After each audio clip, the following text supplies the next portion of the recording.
everybody, it's Emily. It's week 70, and this week's topic is entitled Navigating Sexy Time. It actually came from a question that we received on the channel, and I think everyone's going to have a different way to approach it, so I'm excited about this week. I wanted to kind of disclaimer this whole topic on my end. It's not going to be a video about talking about me and my partner and like how we have sex, because that's between us. And you also shouldn't take my experiences as what yours should be like, because everybody is different, and your trans partner's not going to be just like my trans partner. And everybody has their own, needs and desires and wants. And that actually kind of takes me to the next part, the next disclaimer. Don't assume anything. So just because, you're getting ready to date or sleep with or what have you, a trans person, don't assume that they have, top dysphoria, bottom dysphoria, sideways dysphoria. Don't assume that they have anything. Just ask. Just talk to them. Just be open and communicate. A good way to think about this is actually a situation that I didn't come into, but Chance brought up to me to get my opinion on something, and it kind of made me think.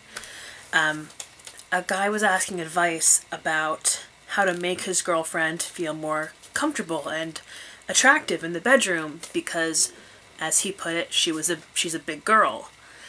And the assumption there is that if you're fat, if you take up more room, then you must have negative self-esteem. Then you must need outside validation to feel good about yourself. And that's just not the case with everybody. So if I got into bed with somebody and they treated me like a Fabergé egg and were all weird with me just because they assumed that I needed something extra because of my body type, I would be really offended. So that's kind of something to think about before you, go to sleep with your new partner and you're automatically tentative about something. It can all be avoided if you keep the lines of communication open. I'm really sorry for the incessant squeaking. I think she's done now. It's my guinea pig. She's loud. Alright.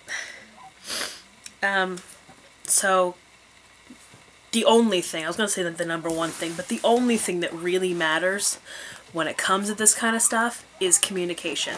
And I'm not saying, sit down for 10 minutes and have a discussion. I'm saying before, during, and after amorous activity, in general, talk. Before you can say,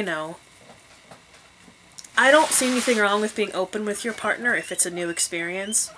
I don't see anything wrong with saying, this is the first time I've slept with a trans person. Can I talk to you about this? And if they're worth having sex with, they'll talk to you about it. If they automatically clam up, don't fuck them. Sorry, but that's just me. During.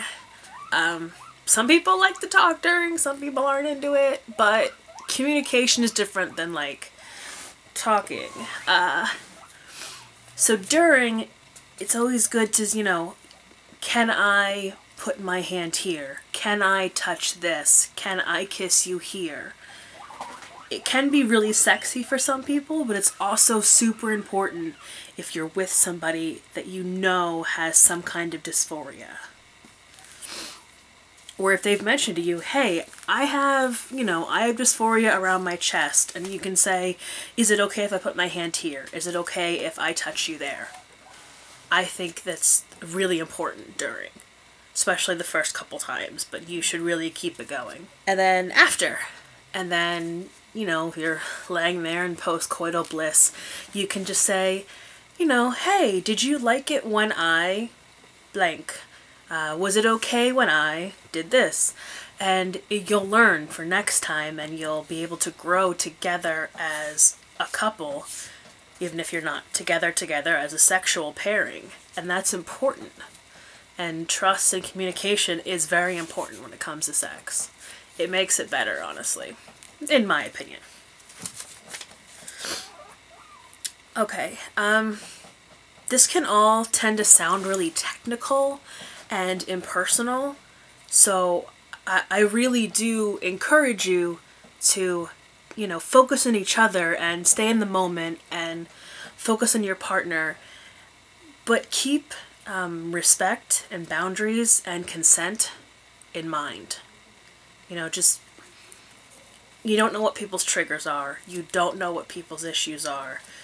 So just try and keep that person in mind while you're with them, but don't let it clog up your brain, if that makes sense. Okay, I was a little bit tentative about this topic at first. The topic of sexuality in general, because we've talked about sex before on the channel. And it's made me think that, especially with recent events, there's this obsession.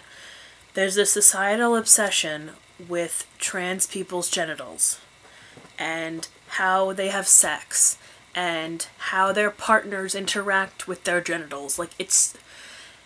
If anybody saw the whole Katie Couric, Carmen Carrera situation, Katie Couric thought that it was acceptable to ask Carmen Carrera what her genitals looked like.